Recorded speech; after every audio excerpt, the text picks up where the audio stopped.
Very good morning students. BEd first semester की कक्षा में आपका हार्दिक अभिनंदन है।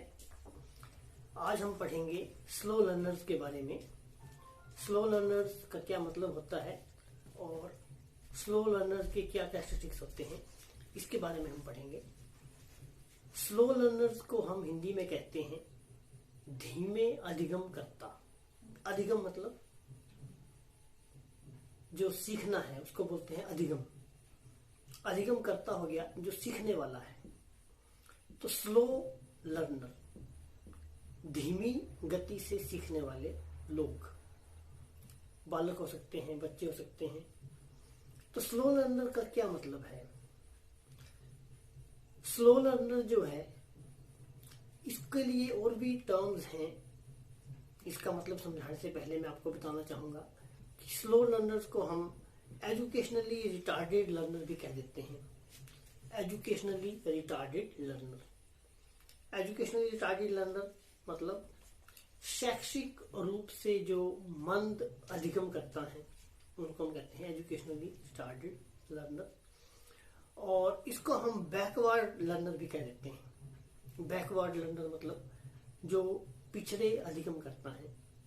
तो स्लो लर्नर के लिए ये भी टर्म यूज होती है। अब बात आती है कि स्लो लर्नर होते कौन है? Who are slow learners?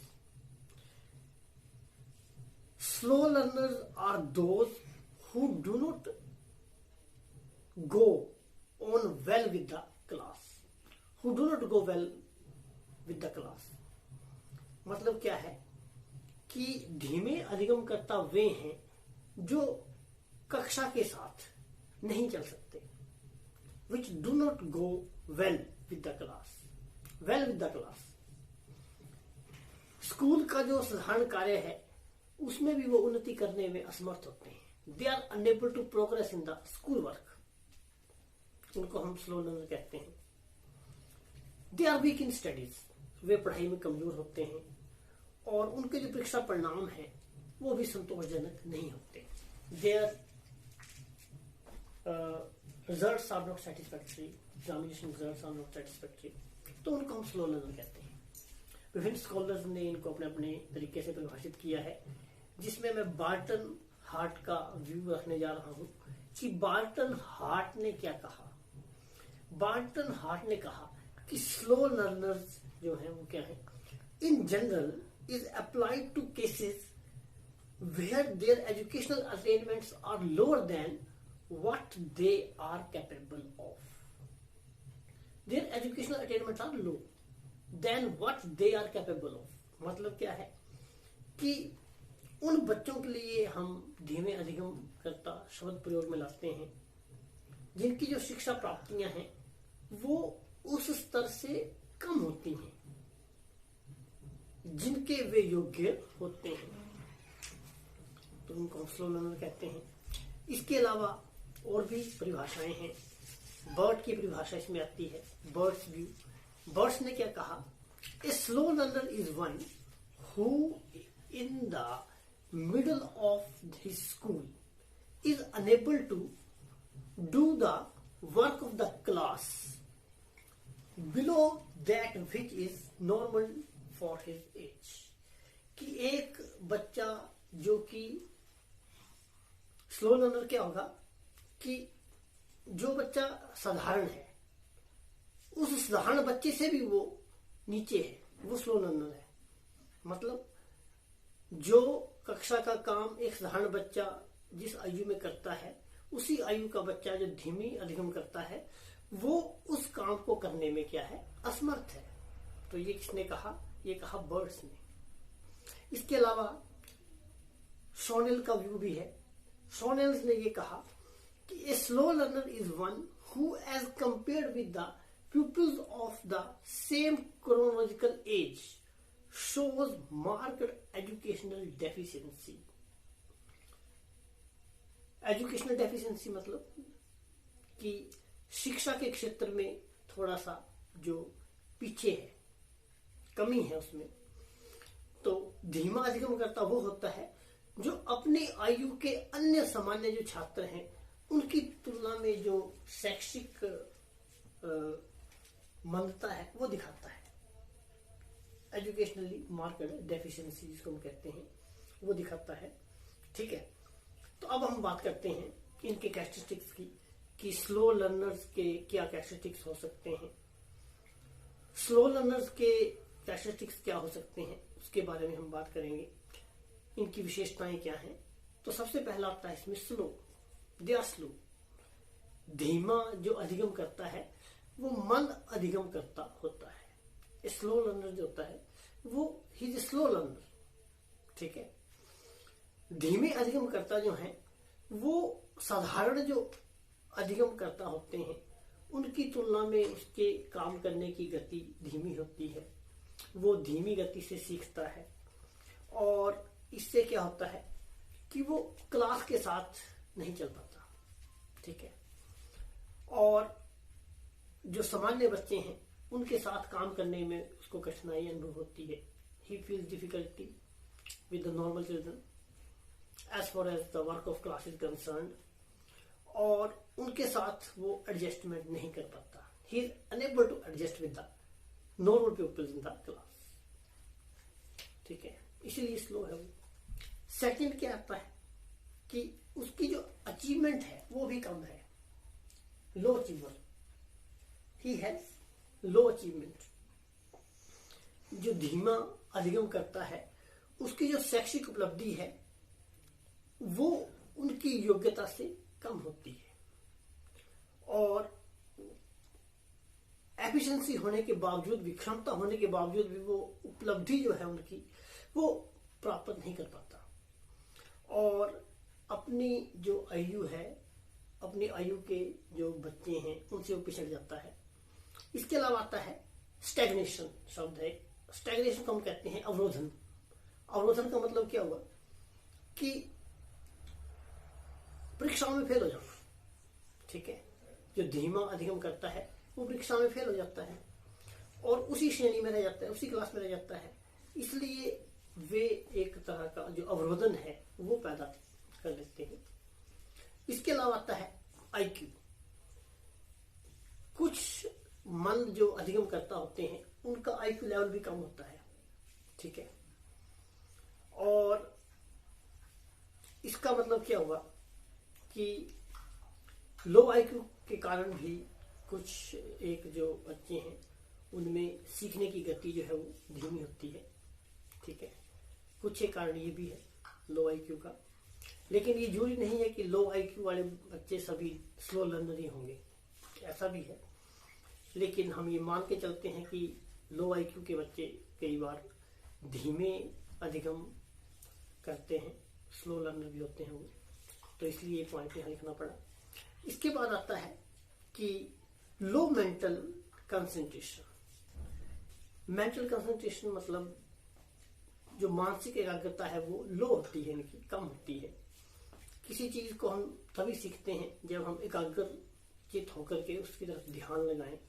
ठीक है, स्पैन ऑफ अटेंशन जो है वो हमारा इस तरह का हो कि हम कंसंट्रेट करें किसी चीज के ऊपर, तभी हम आगे सीखेंगे उस चीज को। तो जहां तक मेंटल कंसंट्रेशन की बात होती है स्लो लर्नर की, वो बहुत कम होता है। इसके अलावा उनकी जो वोकैबुलरी होती है वो भी लिमिटेड होती है। They have limited vocabulary. उनका जो शब्द भंडार है वो बहुत सीमित होता है, और जैसे मैंने कहा लो स्पैन ऑफ अटेंशन, उनका जो कम ध्यान विस्तार जिसको हम कहते हैं, स्पैन मतलब विस्तार, स्पैन ऑफ अटेंशन, उनका जो कम विस्तार है उनका ध्यान की तरफ, ध्यान उनका कम है, कम ध्यान विस्तार जिसको हम कहते हैं, तो उनका जो ध्यान विस्तार है वो भी कम होता है। रैपिड फॉरगेटिंग, रैपिड मतलब शीघ्र, फॉरगेटिंग मतलब विस्मृति, जल्दी जल्दी वो चीजें को भूल जाते हैं। ठीक है, धीरे धीरे, और जो धीमे अधिगम करता होते हैं वो रैपिड मतलब शीघ्र, वो शीघ्र विस्मृति के गर्भ में समा जाते हैं। ठीक है, उनको चीजों को याद रखना थोड़ा सा मुश्किल हो जाता है, वो जल्दी चीजों को भूल जाते हैं। उसके बाद आता है कि इनमें क्रिएटिविटी का भी अभाव होता है, सृजनात्मकता का अभाव। तो ये जो अधिगम करता होते हैं इनमें मौलिकता का अभाव होता है, इनमें जो एजुकेशन इसका है, क्रिएटिविटी जो है इसका अभाव होता है, ठीक है। और इसके अलावा आ सकता है कि उनमें किसी समस्या को हल करने की योग्यता भी कम होती है। दे have low problem solving ability, ठीक है। तो इसके अलावा थोड़ा सा वो they remain in the state of confusion, भ्रम की स्थिति में वो रहते हैं, ठीक है। और दे हैव लो जनरल अचीवमेंट, सामान्य जो उपलब्धियां हैं उनसे वो पीछे होते हैं, सामान्य उपलब्धियों में पीछे होते हैं वो, ठीक है। इसके अलावा जो विभिन्न पक्ष होते हैं उनमें भी वो धीमे होते हैं। They are slow in various aspects, ठीक है। तो ये कुछ कैरेक्टरिस्टिक्स थे जो हमने स्लो लर्नर्स के बारे में पढ़े। इसके अलावा बर्ट ने और शोनेल ने भी कुछ एक कैरेक्टरिस्टिक्स बताए हैं, जैसे उनकी मानसिक आयु कम होती है, they are educationally retarded, they have low educational achievement, they are unable to pace, pace मतलब गति, उनकी जो गति है उसमें असमर्थ होते हैं वो, ठीक है। तो इसके अलावा they are unable to do class work, कक्षा का काम करने में भी वो अपने आप को असमर्थ पाते हैं, ठीक है। तो ये कुछ हैं जिसकी वजह से हम उनको बताते हैं। इसके अलावा आ सकता है कि वो कौन से कारण हैं इन बच्चों के धीमे अधिगम करता जो पिछड़ापन है, ये इसके क्या कारण हो सकते हैं। तो इसमें सबसे पहले कारण होता है शारीरिक कारण है इसका, दैहिक कारण बोल सकते हैं इसको, फिजिकल कॉजेज जो है। इसमें आता है कि जैसे पुअर हेल्थ, बच्चों की जो हेल्थ होती है वो पुअर होती है, ठीक है। मतलब क्या है कि जो शारीरिक विकास है वो भी इतना बढ़िया इन बच्चों का नहीं होता, तो ये भी एक कारण है। इसके अलावा जो फिजिकल डिफेक्ट्स हैं वो भी हो सकते हैं। फिजिकल डिफेक्ट्स का मतलब है शारीरिक जो दोष हैं, जैसे डिफेक्टिव आईसाइट हो सकती है, डिफेक्टिव हियरिंग हो सकती है, सुनने में प्रॉब्लम हो सकती है, बोलने में भी हो सकता है दोष, डिफेक्टिव स्पीच जिसको हम कहते हैं, जैसे स्टैमरिंग है, हकलाना है, तुतलाना है, ठीक है, स्टटरिंग है, स्टटरिंग और तुतलाना। डिफेक्टिव स्पीच हो सकती है, भाषा संबंधी दोष इसमें हम बोल सकते हैं। और विभिन्न प्रकार की जो फिजिकल डिफॉर्मिटी जिसको हम कहते हैं, शारीरिक जो विकृतियां हैं वो भी इसमें आ सकती हैं। इसके अलावा आता है शारीरिक रोग भी हो सकते हैं, फिजिकल एलिमेंट्स। फिजिकल एलिमेंट्स में आ सकता है जैसे नजला है, तपेदिक है, या कोई पाचन शक्ति है उसमें कोई प्रॉब्लम है, ठीक है। क्रॉनिक कफ है, लगातार खांसी, बहुत लंबे समय से खांसी रह रही है, चिरकाल खांसी इसको हम कहते हैं। तो ये कुछ एक चीजें हैं। श्वास नली में कई बार सूजन आ जाती है, तो ये भी इसमें आ सकता है। टॉन्सिल वगैरह या कॉमन बुखार जिसको हम कहते हैं, बुखार रहना, ठीक है, सिर दर्द रहना, हेडेक वगैरह, तो ये इसमें आते हैं। इसके अलावा जो न्यूरल डिसफंक्शनिंग है वो भी इसमें आता है। स्नायु से संबंधित जो विकार हैं वो भी इसमें आ सकते हैं, ठीक है। मेंटल शॉक वगैरह लग जाता है कई बार, तो वो भी कहीं ना कहीं बाधा उत्पन्न करता है, सीखने से संबंधित बाधा हो सकती है। इसके अलावा ये फिजिकल थे, फिजिकल कॉजेज थे। मानसिक कारण भी हैं, इमोशनल कॉजेज भी हैं, ठीक है, फैमिली कॉजेज भी इसमें आते हैं। तो जहां तक मैं मेंटल कॉजेज की बात करता हूं तो इसमें आ सकता है लो इंटेलिजेंस, ठीक है, जिनका आईक्यू लेवल कम होता है, ठीक है। तो कुछ एक साइकोलॉजिस्ट ने कहा है कि कितना आईक्यू होना चाहिए जिसकी वजह से हम बच्चों को बोलें कि वो स्लो लर्नर है। बुद्धि लब्धि का स्तर अगर 85 से कम हो तो उन बच्चों को हम क्या कहते हैं, दे have low general mental ability, कि उनकी जो मेंटल एबिलिटी है वो थोड़ी लो है। बर्ट ने कहा कि 75% जो है ये धीमे अधिगमकर्ता जो है, इनमें धीमापन, पिछलेपन का एक कारण जो है वो निम्न बुद्धि स्तर है। ठीक है। और सोनेल ने कहा कि 65% से 85% जो धीमे अधिगम करता है, उनके धीमेपन का जो कारण है वो सामान्य से कम उनकी जो बौद्धिक योग्यता है वो है। इतने % लोग हैं जिनकी बुद्धि लब्धि जो है वो, या जिनकी जो मेंटल एबिलिटी है वो कम है। ठीक है। तो निम्न बुद्धि ये है जो है लो जनरल मेंटल एबिलिटी। धीमेपन का कारण क्या है?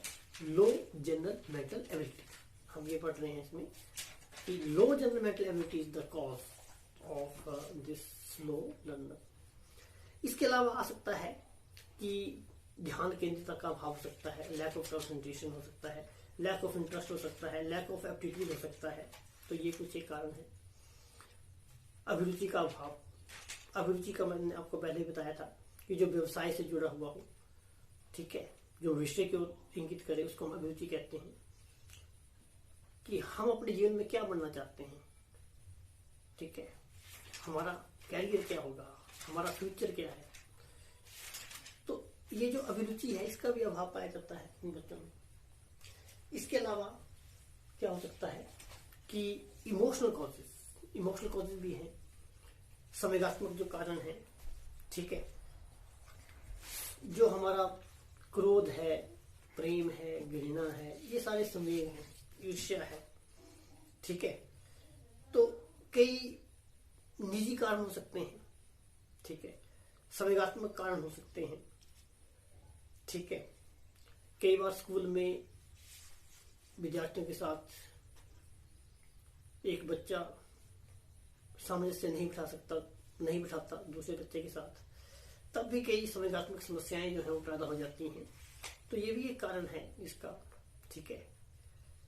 तो बर्ट ने कहा कि 33% जो स्लो लर्नर हैं उनका मेन कॉज जो है वो इमोशनल कॉज है। वो संवेगात्मक जो कारण है वो उनके पिछलेपन का कारण रहा है या होता है, ठीक है।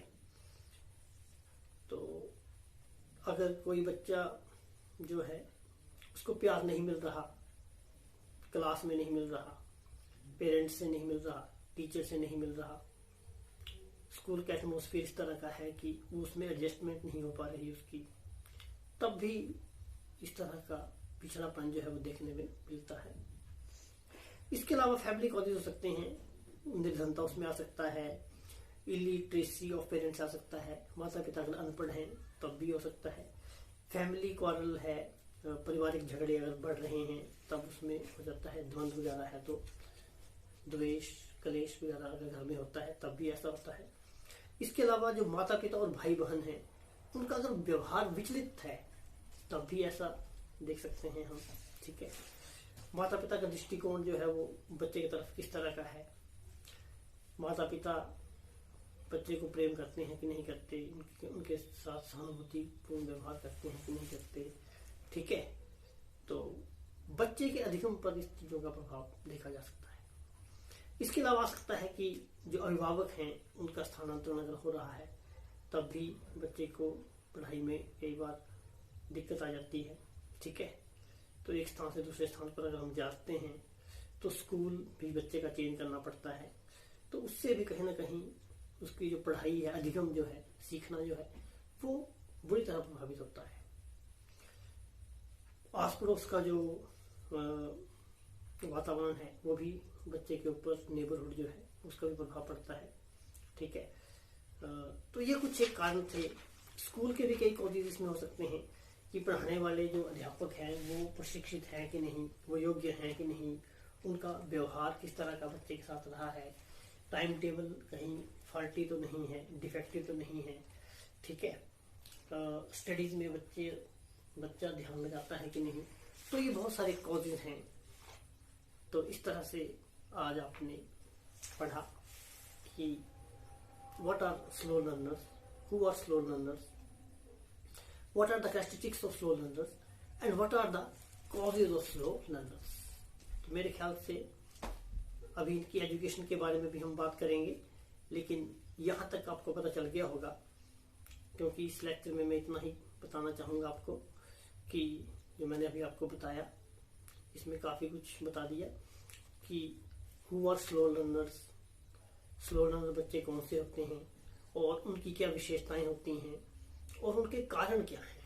ठीक है, तो ये आज आपने पढ़ा, तो आशा करता हूँ कि आपको समझ में आया होगा। ठीक है, धन्यवाद।